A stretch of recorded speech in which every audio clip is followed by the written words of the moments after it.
Hello everyone, welcome back to my channel. So इस video में हम बात करने वाले हैं क्लास 10th साइंस के इम्पॉर्टेंट क्वेश्चंस की।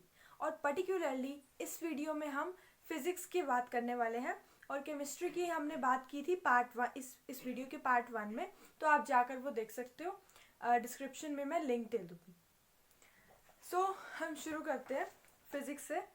आपको वही काम फिर से करना है, एनसीईआरटी की बुक लेनी है अपने हाथ में और साथ में पेंसिल ले लेनी है। तो आपके फिजिक्स में भी 4 चैप्टर्स आने हैं।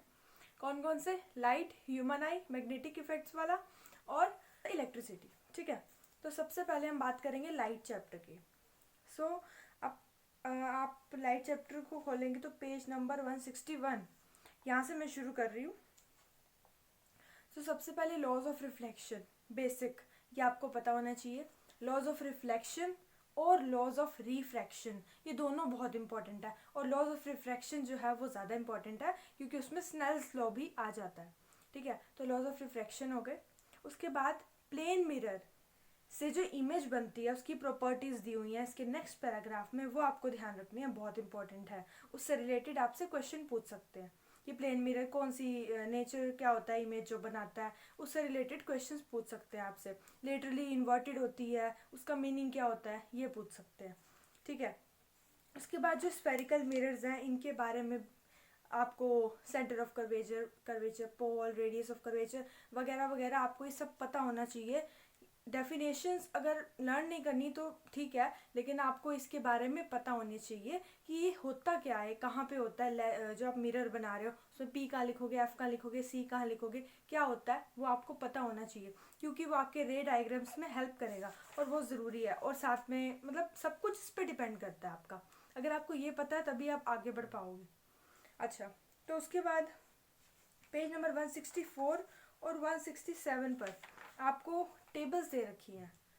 जब आप वो टेबल्स को लर्न कर लोगे तो आप पेपर में जो भी क्वेश्चन आएगा इस चैप्टर का वो अटेम्प्ट कर सकते हो क्योंकि आपके पेपर में न्यूमेरिकल्स आने हैं और न्यूमेरिकल्स के साथ फ्री में आपको रे डायग्राम बनाकर ज़रूर आना है, बहुत इंपॉर्टेंट है। और आपसे बोल भी सकता है वो कि भाई ड्रॉ करो, तो फिर तो ज़्यादा इंपॉर्टेंट है क्योंकि उसके मार्क्स मिलने हैं आपको पक्का से। ठीक है, तो आपको ये अच्छे से रट लेनी है। तो कोई भी क्वेश्चन आ जाए तो आपको वो पूछने का पोजीशन बताओ, पोजीशन के साथ साथ वो आपको ये भी पूछ सकता है कि उसकी साइज़ बताओ, उसका नेचर बताओ, रियल एंड इन्वर्टेड है या फिर वर्चुअल एंड डायरेक्ट है। तो आपको ये पता होना चाहिए तो ही आप क्वेश्चन को अटेम्प्ट कर पाओगे और ये क्वेश्चन पक्का आने वाले हैं। तो आपको टेबल तो रटनी पड़ेंगी अच्छे से, एक बार रट लो, कोशिश करो तो आप कर लोगे, मिरर की भी और लेंस की भी।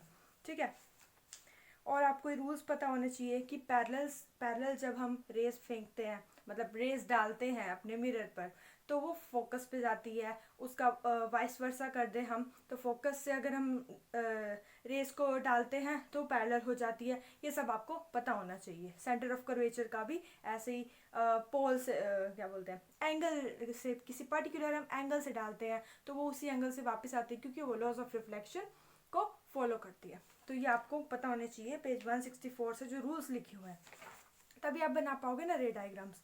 और रे डायग्राम्स की प्रैक्टिस ज़रूर करना, तभी, क्योंकि मैंने आपको बता दिया कि लाइट चैप्टर में यही आना है तो आपको करना पड़ेगा, रे डायग्राम्स तो करने ही पड़ेंगे। और कनकेव मिरर में जो मुश्किल भी लगता है और आने के चांसेस भी हैं, at P and between P and F वाला है ना, वो ज़रूर कर लेना एक बार प्रैक्टिस। वैसे तो सारे ही करने प्रैक्टिस। अच्छा, तो ये मिरर के जो क्वेश्चंस आने वाले हैं उनकी बात होगी। और साथ में यूजेस आपको उल्टा पूछ लेगा कि ये यूज़ है, बताओ कौन से मिरर का है, तो आपको आंसर देना है। ठीक है, तो आपके 166 पेज पे यूजेस ऑफ कनकेव मिरर दिए हुए हैं, ये पढ़ लेना। और यूजेस ऑफ कन्वेक्स मिरर भी इंपॉर्टेंट है। ठीक है, इसका आपका क्वेश्चन भी बनता है जो कि ब्लू बॉक्स पेज नंबर 168 में मिलेगा आपको, क्वेश्चन नंबर 4। ठीक है, ये पढ़ लेना। उसके बाद 169 पेज मिरर फॉर्मूला, पता है आपको हमें लर्न करना है मिरर फॉर्मूला। और उसके बाद हमारा मिरर क्या बोलते हैं, लेंस का भी है फॉर्मूला, है ना। मिरर फॉर्मूला, लेंस का फॉर्मूला और उसकी मैग्निफिकेशन का फॉर्मूला, दोनों में नेगेटिव साइन किस में प्लस किस में होता है, तो आपको वो लर्न करना है। और अगर आप बोलोगे तो मुझे कमेंट कर देना, फॉर्मूला की भी मैं एक अलग से वीडियो बना दूंगी जिसमें सारे मैं फॉर्मूला कवर कर लूँगी। ज़्यादा तो नहीं है आपकी बुक में, मतलब आपके चैप्टर्स में, तो जितने भी हैं उनको मैं कवर कर लूँगी, ठीक है। तो आपको ये लर्न करने हैं फॉर्मूले। और मैग्नीफिकेशन, इसमें क्वेश्चन आता है कि आपको नेगेटिव साइन दे देगा, बताओगा, आपको कहेगा कि बताओ हमें कि रियल एंड इन्वर्टेड है या वर्चुअल एंड इरेक्ट है, या फिर आपको कहेगा नेचर बताओ, तो आपको यही बताना है, नेगेटिव होगी तो रियल, और अगर पॉजिटिव होगी तो वर्चुअल एंड इरेक्ट। इसको याद रख लो, ये बहुत इंपॉर्टेंट है, ये आपको इससे क्वेश्चन आएगा। उसके बाद न्यूमेरिकल्स तो मैंने आपको करने ही पड़ेंगे। जब आपने एक बार फॉर्मूले लर्न कर लिए तो न्यूमेरिकल्स आप कर सकते हो, और आप डायग्राम भी बना सकते हो, है ना। उसके बाद रिफ्रैक्शन पे आते हैं। तो रिफ्रैक्शन में मैंने आपको बताया लॉज ऑफ रिफ्रैक्शन आपको करने हैं, और साथ में स्नेल्स लॉ बहुत इंपॉर्टेंट है, आपको अच्छे से लर्न करना है इसको। क्या कहता है स्नेल्स लॉ, और उसकी हमें sine I upon sine R is equal to constant, ये आपको लिखना पड़ेगा साथ में, जब आप लॉ लिख के आओगे तब, ठीक है। उसके बाद पेज नंबर 175 पे फॉर्मूला दिया हुआ है, उसको अच्छे से लर्न कर लेना। लेंसेज का मैंने आपको बता दिया, टेबल ज़रूरी है, टेबल लर्न कर लोगे तो सारे काम खत्म हो जाएंगे आपके, तो पेपर में आने वाले हैं। फॉर्मूला बताया था मैंने आपको अभी। और एटलीस्ट अपनी बुक के क्वेश्चंस ट्राई करो, सारे कवर कर लो, जितने भी क्वेश्चन, जितने भी न्यूमेरिकल्स दे रखे ना बुक के, वो सारे कर लो। सबसे पहले एग्जाम्पल्स, ब्लू बॉक्स, और उसके बाद अगर आपके पास टाइम बचे तो बैक एक्सरसाइज के भी सारे वो कर लेना। और अगर आप ओवरऑल साइंस की बात करो ना, क्योंकि आपके एमसीक्यूज आने हैं, तो क्या होता है कभी कभी डायरेक्टली एनसीईआरटी में जो दिए हुए हैं ना एमसीक्यूज, वही उठ के आ जाते हैं। तो आपको क्या करना है कि बुक के एमसीक्यूज जो दे रखे हैं उनको बिल्कुल भी नहीं छोड़ना है, वो तो अच्छे से करने ही करने हैं। उसके बाद आते हैं लास्ट टॉपिक, जो कि है हमारा पावर ऑफ लेंस। इससे क्वेश्चन ज़रूर आता है। नहीं, आपको क्या याद रखना है इसमें कि पावर अगर हमारी नेगेटिव है तो हमारा कनकेव लेंस होता है, और पॉजिटिव है तो कन्वेक्स लेंस होता है। अगर आपको दिया -2 डायोप्टर हमारी पावर है, तो आप कौन सा लेंस लिखोगे? Concave lens. +2 डायोप्टर दी है तो क्या लिखोगे? कन्वेक्स लेंस, ठीक है। तो आपको ये बात पता होनी चाहिए, पावर की यूनिट पता होनी चाहिए, क्या होती है हमारी? डायोप्टर। और फोकस, और जो हमारा फोकल लेंथ है वो हमारा मीटर में होना चाहिए, आपको ये भी पता होना चाहिए, ठीक है। और ब्लू बॉक्स से अगर मैं आपको इम्पोर्टेंट बताऊं तो आप आओ पेज नंबर लास्ट में एक इम्पॉर्टेंट क्वेश्चन है 184 पेज पे। आपको फर्स्ट क्वेश्चन जो है, define 1 dioptre of power of a lens, तो 1 डायोप्टर की जो डेफिनेशन है वो आपको पूछ सकता है पेपर में। और बैक एक्सरसाइज भी इम्पॉर्टेंट है, और इसमें सबसे ज़्यादा इम्पॉर्टेंट अगर आप बोलो तो 186 पेज पर आपका 8th क्वेश्चन, और साथ में बीच में एमसीक्यूज तो इम्पोर्टेंट होते ही हैं, बट 13 क्वेश्चन ऐसे क्वेश्चन पेपर में आते हैं, ठीक है, ये ध्यान रख लेना। बाकी तो न्यूमेरिकल्स ही हैं, वो आपको मैंने कहा है कि एक बार देखना है आपको। अच्छा, अब अगर हम आए अपने चैप्टर नंबर ह्यूमन आई पर, ठीक है, तो ह्यूमन आई चैप्टर में सबसे पहले आपको डायग्राम दिखता है आई का, तो आपको आई का डायग्राम पता होना चाहिए, और इसकी लेबलिंग्स अच्छे से आपको लर्न करनी है, और फंक्शंस भी आपको थोड़े बहुत पता होने चाहिए, ठीक है। और उसके बाद इम्पोर्टेंट और मोस्ट इम्पोर्टेंट टॉपिक आता है हमारा पावर ऑफ एकोमोडेशन की डेफिनेशन आपसे पूछेगा, ठीक है, ये आपको पता होना चाहिए। और 188 पेज पर लास्ट में अगर आप देखो कैटरेक्ट की बात की हुई है, इस पर हमारा ध्यान नहीं जाता, बट इससे क्वेश्चन पूछ सकते हैं, तो आपको ये पैराग्राफ पढ़ लेना है, इसमें कैटरेक्ट की बात की हुई है, ठीक है। और उसके बाद एक और मोस्ट इम्पॉर्टेंट क्वेश्चंस जहाँ से बनते हैं, क्योंकि ये टॉपिक हमारा पिछले साल नहीं आया था, तो इससे फिर से हमारे चांसेस बनते हैं कि इससे क्वेश्चन आएगा। मायोपिया, हाइपरमेट्रोपिया और प्रेसबायोपिया, तीनों बहुत इंपॉर्टेंट है, बहुत इंपॉर्टेंट है, मान लो इस बात को। मायोपिया आपको पता होना चाहिए क्या नियर साइटेडनेस होता है, और हमारा हाइपरमेट्रोपिया जो है फार साइटेडनेस होता है, प्रेसबायोपिया क्या होता है ये आपको सब पता होना चाहिए क्या क्या होते हैं। और साथ में उसके बाद आपको उसकी कॉजेस पता होने चाहिए, आपको दिए हुए हैं बुक में, अगर आप ध्यान दोगे देखो 189 पेज पे लिखा है कॉजेस क्या है, इसका एक्सेसिव कर्वेचर होता है और elongation of the eyeball, book में देखना आपको मिल जाएगा।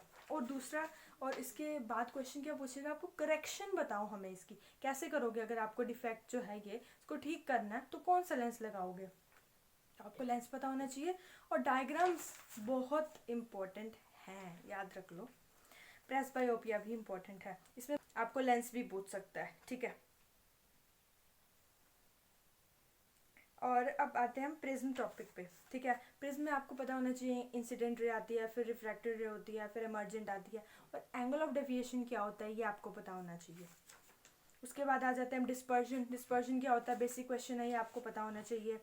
और 193 पेज पर दोनों जो डायग्राम दे रखे हैं वो आपको आने चाहिए, और उससे जो नीचे वाला दिया हो ना वो ज़्यादा इंपॉर्टेंट है। ये वाला क्वेश्चन बहुत ज़्यादा इंपॉर्टेंट है, रिकम्बिनेशन आपसे पूछ लेगा, तो आपको ये डायग्राम ड्रॉ करके आना है। और एक और चीज़ जो आपको पता होनी चाहिए रेड लाइट और ब्लू लाइट के बारे में, आपको ये पता होना चाहिए कि रेड लाइट जो होती है वो लीस्ट स्कैटर्ड होती है, और ब्लू लाइट इसका अपोजिट हो जाएगा कि वो मोस्ट स्कैटर्ड होती है। और दूसरी बात, रेड लाइट लॉन्गर वेवलेंथ की होती है और ब्लू लाइट शॉर्टर वेवलेंथ की होती है, ठीक है। तो रेड की बात करें तो लीस्ट स्कैटर्ड और लॉन्गर वेवलेंथ, और ब्लू उसका अपोजिट हो जाएगा, बस इतना याद रखो। तो जो भी क्वेश्चन आए ना, अगर आपको रेड लाइट की बात कर रहा है तो आप ये दो बातें तो लिखाओ अगर आपको कुछ समझ नहीं आ रहा, और ब्लू की बात करें तो ब्लू वाली की दो बातें लिखाओ, तो आप अगर आपको कुछ समझ नहीं आ रहा तो, ठीक है, तो आप कुछ तो स्कोर कर ही लोगे। अच्छा, उसके बाद रेनबो बहुत इंपॉर्टेंट टॉपिक है। रेनबो बहुत ज़्यादा इंपॉर्टेंट है। इसके स्टेप्स मतलब कैसे कैसे होता है, कैसे कैसे बनता है रेनबो फॉर्मेशन, कैसे होता है, आपको डायग्राम भी दे रखा है रेनबो फॉर्मेशन का, ये भी इंपॉर्टेंट है, ठीक है। तो रेनबो फॉर्मेशन का अगर आपको पढ़ना है तो पेज नंबर 194 पे जो बीच में पैराग्राफ है, अ rainbow is a natural spectrum, आप लाइन पढ़ोगे तो इसमें आपको दिया हुआ है रिफ्रैक्शन होती है, इंटरनल रिफ्लेक्शन होती है, जो भी होता है डिस्पर्जन वगैरह, आपको इसमें स्टेप बाय स्टेप दिया हुआ है, उसको अच्छे से आपको लर्न करना है, ठीक है। उसके बाद एटमॉस्फेरिक रिफ्रैक्शन, इससे भी क्वेश्चंस आते हैं। ट्विंकलिंग ऑफ स्टार्स है टॉपिक, और साथ में प्लैनेट्स क्यों नहीं करते ट्विंकलिंग ऑफ स्टार्स तो इम्पोर्टेंट है ही है, प्लैनेट्स ट्विंकल क्यों नहीं करते ये ज़्यादा इंपॉर्टेंट है, इससे ज़्यादा प्लैनेट स्टार्स वाले से ज़्यादा, ठीक है। तो ये आपको आना चाहिए। और advance sunrise and delayed sunset, ये भी आपको पढ़ना है। अच्छा, उसके बाद स्कैटरिंग ऑफ लाइट पर आते हैं हम। टिंडल इफेक्ट क्या होता है ये आपको पता होना चाहिए, डेफिनेशन, ठीक है, डेफिनेशन पता होनी चाहिए। ब्लू कलर ऑफ स्काई क्यों होता है ये पता होना चाहिए। और एक और question, danger signals red colour के क्यों होते हैं, क्योंकि वो लीस्ट स्कैटर्ड होते हैं बाय फॉग और स्मोक, ठीक है, आप ये लिख कर आओगे। उसके बाद ये तो आपका आना नहीं, reddening of the sun at sunrise and sunset, ये आपका नहीं आना, तो आपका ये चैप्टर ख़त्म हो गया। अच्छा, इसके ब्लू बॉक्स की बात करें तो ब्लू बॉक्स में आपको मैंने पावर ऑफ अकोमोडेशन तो बता ही दिया है ना, और इसमें ब्लू बॉक्स तो है नहीं। बैक एक्सरसाइज में आ जाओ, पेज नंबर 198 के 4 क्वेश्चंस, जिसमें से आपका 12th आना नहीं है, 10th और 11th में आपको बता चुकी हूँ, और 13th क्वेश्चन भी इंपॉर्टेंट है कि why does the sky appear dark instead of blue to an astronaut, क्यों, क्योंकि वहाँ पे कोई एटमॉस्फेयर नहीं होता, ये आप क्लिक कराओगे, ठीक है, ये इंपॉर्टेंट है। अब आ जाते हैं हम इलेक्ट्रिसिटी चैप्टर में, जो कि थोड़ा सा डिफिकल्ट लगता है, बट अगर आप इसको स्टेप बाय स्टेप करोगे तो आपको नहीं लगेगा। सबसे पहले आपको इसमें सारी यूनिट्स पता होनी चाहिए, resistance, current, potential difference, resistivity आपकी, आपका आ जाता है वर्क डन, हीट एनर्जी, जितने भी आपके पास चीज़ें दे रखी हैं उन सबकी यूनिट्स आपको पता होनी चाहिए, ठीक है। और उसके बाद कुछ कुछ डेफिनेशंस है, जैसे कि 1 वोल्ट हो गया, 1 एम्पियर हो गया, ठीक है, ये आपको पता होना चाहिए। अच्छा, तो मैं स्टार्टिंग से अगर बात करूँ तो Q is equal to N E एक फॉर्मूला है, वो आपको पता होना चाहिए, जो आपके 200 के पेज नंबर 200 की ब्लू बॉक्स में यूज़ होगा, क्वेश्चन नंबर 3 में, ठीक है, यूज़ होगा, ये एक फॉर्मूला आपको आना चाहिए। और 201 पेज पे जो ये फॉर्मूला है ना, V is equal to W upon Q, ये बहुत इंपॉर्टेंट है, इस पर क्वेश्चन भी आया हुआ है। मैंने आपको बता दिया 1 वोल्ट इंपॉर्टेंट है, वोल्ट मीटर क्या होता है, क्यों यूज़ होता है, एम मीटर, ठीक है, उल्टा भी पूछ सकता है, करंट मेजर करने के लिए क्या यूज़ होता है, कौन सा device, ammeter, voltmeter, potential difference measure करने के लिए वोल्ट मीटर, और पोटेंशियल डिफरेंस को मेंटेन करने के लिए सेल और बैटरी यूज़ होती है, कंफ्यूज नहीं होना, मेंटेन करने के लिए सेल और बैटरी, मेजर करने के लिए हमें वोल्ट मीटर, ठीक है। अच्छा, और पेज नंबर 202 पे फर्स्ट और सेकंड इसलिए इंपॉर्टेंट हो जाते हैं क्वेश्चन। उसके बाद ओम्स लॉ बहुत इंपॉर्टेंट है, और उसका ग्राफ बोलेगा वी आई ग्राफ बना दो, आपको पता होना चाहिए स्ट्रेट लाइन होता है, इतना याद रख लो। स्ट्रेट लाइन बना के आ जाना, ठीक है। और ओम्स लॉ तो मैंने आपको बता ही दिया, पेज नंबर 204 पे दिया हुआ, इसको अच्छे से पढ़ लेना, ओम्स लॉ, ठीक है। उसके बाद पेज नंबर 207 पर रेजिस्टेंस का फॉर्मूला दे रखा है, ये बहुत इंपॉर्टेंट है।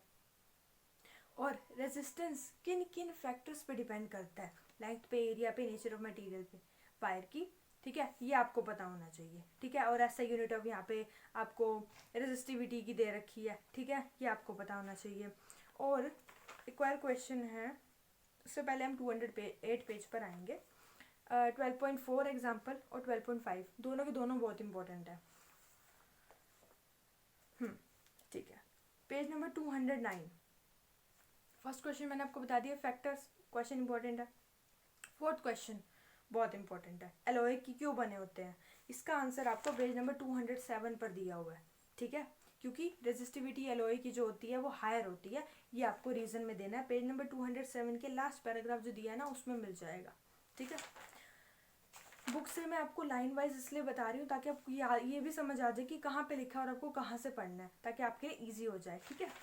तो मैंने आपको बता दिया, एग्जाम्पल हो गया हमारा पेज नंबर 209 पे बता दिया, ब्लू बॉक्स का फोर्थ क्वेश्चन ये हो गया। अच्छा, resistance in series formula learn कर लो, पैरेलल का फॉर्मूला लर्न कर लो, क्वेश्चन बनेगा इस पर कि सीरीज में उल्टा भी पूछ सकते, मतलब इनडायरेक्टली भी पूछ सकते हैं आपसे कि हाईएस्ट रेजिस्टेंस निकाल दो, तो आप क्या करके आओगे, सीरीज का फॉर्मूला लगा दोगे।